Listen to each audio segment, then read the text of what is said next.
हम वहाँ ही गुस्सा करते हैं जहाँ हमें गुस्सा करना अलाउड होता है। जिसके सामने नहीं अलाउड होता है हम गुस्सा नहीं करते हैं। लेकिन करते करते करते सारा दिन हमारा कितना नुकसान कितना हो रहा है। ज़्यादा नुकसान किसका होता है, जो डांटता है या जो डांट खाता है? वेरी गुड, वो भी पता है। कोई ऐसी बात ही नहीं है जो नहीं पता है, लेकिन फिर भी बाहर जाके काम करवाने के लिए डांट देते हैं। हर हॉस्पिटल में एग्जीक्यूटिव हेल्थ चेकअप होता है, वर्कर हेल्थ चेकअप नहीं होता। तो कौन से वर्ग का चेकअप हो रहा है? कौन से वर्ग का चेकअप हो रहा है? कौन से वर्ग को डायबिटीज, कोलेस्ट्रॉल, बीपी ज़्यादा है? जो डांटता है, मतलब जो काम करवाता है। जो काम कर रहा है उसको नहीं हो रहा, जो काम करवाता है और गुस्सा यूज करके काम करवाता है।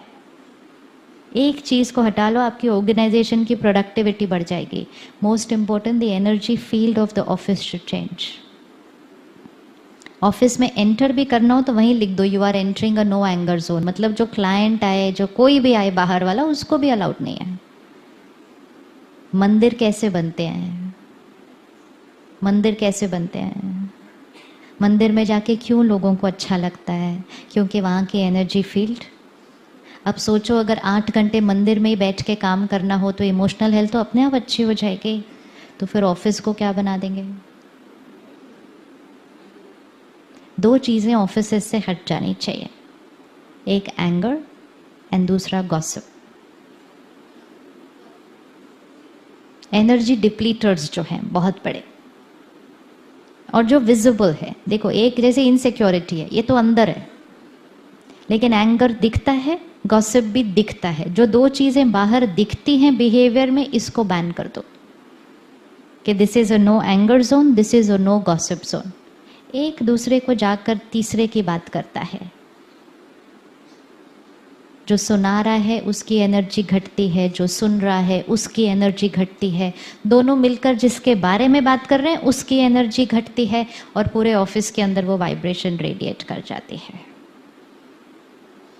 तो सबसे पहले हम किसी और की कमज़ोरी किसी को ना जाके सुनाएं। कोई हमें सुनाने आए, ऑफिस में भी अगर कोई किसी के बारे में प्रोफेशनली भी कुछ सुनाने आए तो बोलो दोनों इकट्ठे आना, तब बात करते हैं। एक के साथ बात करना is a waste of time, waste of energy. 2 office में क्या, आप सिर्फ हस्बैंड वाइफ के साथ अलग अलग बात कर लो, आप पेरेंट चाइल्ड के साथ अलग अलग बात कर लो, आपको दोनों एकदम राइट लगेंगे। लेकिन दोनों को इकट्ठे बात करने के लिए बोलो, ताकि दोनों एक दूसरे का नज़रिया समझें और अपने आप ठीक कर लें अपनी बात को। लेकिन अगर हम एक का सुनेंगे, अगेन 2 लोगों को बोल दो अलग अलग आके इसको डिस्क्राइब करें, तो दोनों का डिस्क्रिप्शन एकदम अलग होगा। तो no gossip and no anger कर सकते हैं? इतना सोचना पड़ता है इसके लिए? ये तो बहुत इजी है, बहुत इजी है। एनर्जी डिप्लीटर्स को हटाना है ना, कि what is pulling down my energy field. Anger में इरिटेशन, टर्बुलेंस, ये सब आ गया। वही बात करो, डिसिप्लिन करो, लेकिन सभ्यता के साथ, सम्मान के साथ, डिग्निटी के साथ। उससे सामने वाले का जो बेनिफिट होगा वो तो होगा, लेकिन सबसे पहले किसका बेनिफिट होगा? अपना। ऑफिसेज में तो सामने वाले को असर होना बंद हो चुका है। जो लोग ज़्यादा करते हैं, सामने वाले को तो आदत पड़ जाती है, तो वो क्या कहते हैं, चलो जी फिर से भी चलो करो करो, आप 5 मिनट अपना जो आपको करना है आप करो, क्योंकि हमें तो अब आपकी आदत पड़ चुकी है। लेकिन सामने वाला बच जाएगा, जो कर रहा है वो नहीं बच सकता, because we are creating that anger, we are creating that energy. So करने वाला नहीं बचेगा, सामने वाला हैज़ अ चॉइस। कुछ लोग डांट खा लेते हैं, फिर जाते हैं, चाय पीते हैं, 4 लोगों के साथ बैठते हैं, कहते हैं आज भी उन्होंने शोर मचा दिया, कहते हैं छोड़ना तो रोज़ ही मचाते हैं, क्या करना है, हंसते हैं, उनके बारे में 4 लाइन बोलते हैं और काम पे आ जाते हैं। Does not make any difference at all. Immunity system is high. Daily है ना, कोई भी चीज़ डेली होगी, उसके बाद नहीं असर पड़ेगा उसका। तो उससे क्या होता है, जो लीडर है उसके शब्दों की वैल्यू खत्म होने लगती है।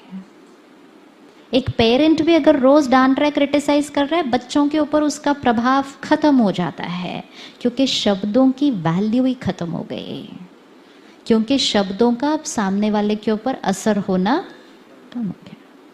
सो the power to influence, the power to transform, the power to discipline खत्म हो जाता है। तो अपनी पावर को संभाल के रखना है। हर रोज सुबह पहला 1 घंटा अपने लिए टाइम होना चाहिए। सुबह उठकर फोन सबसे पहले कौन देखता है? एनर्जी डिप्लीटर। एनर्जी डिप्लीटर। सबसे चीज़ इम्पोर्टेंट जो हमें एज अ प्रोफेशनल करनी है कि फ़ोन का सही यूज़। फ़ोन का सही यूज़। जब हमारे पास फ़ोन नहीं थे, तो जब हम घर पहुंच जाते थे तो हम घर पे होते थे। अब जब हम घर पहुंच जाते हैं तो भी हम ऑफिस में। It's not that not to use the phone, but don't use the phone for office work, because with messages, with emails, with phone calls, if your mind is constantly at work, तो ये mind rest कब करेगा? आज India में depression rate इतना high क्यों है? India number 1 है इस साल पूरे विश्व में। ये हाई इसलिए है क्योंकि हमारे मन थके हुए हैं।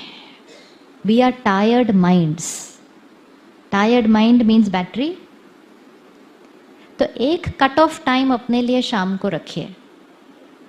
एंड अगर आप ऑर्गेनाइजेशन के अंदर वो नियम बना लें तो ऑर्गेनाइजेशन के अंदर एक कट ऑफ टाइम होना चाहिए कि लेट्स से सुबह से शाम काम करते हैं लोग, तो फिर 8 o'clock, suppose 8 o'clock, so 8 o'clock is a cut off time कि 8 o'clock के बाद कोई ऑफिस कम्युनिकेशन एक दूसरे से नहीं करेगा unless it's a crisis. And crisis बहुत कम होते हैं, लेकिन जिनके पास टाइम नहीं होता उनके लिए रोज ही क्राइसिस हो जाते हैं। अर्जेंट है, अर्जेंट, जल्दी करो, अर्जेंट है। No, it is for your good that you allow people to rest at home, because rested minds will work better tomorrow. Tired minds will not work well tomorrow. The reason why we are short of time is because the mind is tired. थके हुए मन को चला रहे, काम कर रहे हैं। कर सकते हैं कट ऑफ टाइम? कितनी देर कट ऑफ होना चाहिए किसी का ऑफिस से? 12 आवर्स। Very good. तो इसका मतलब शाम के 8 से सुबह के 8, शाम के 8 से सुबह के 8। Yes, no office phone call, no office messages, no office emails.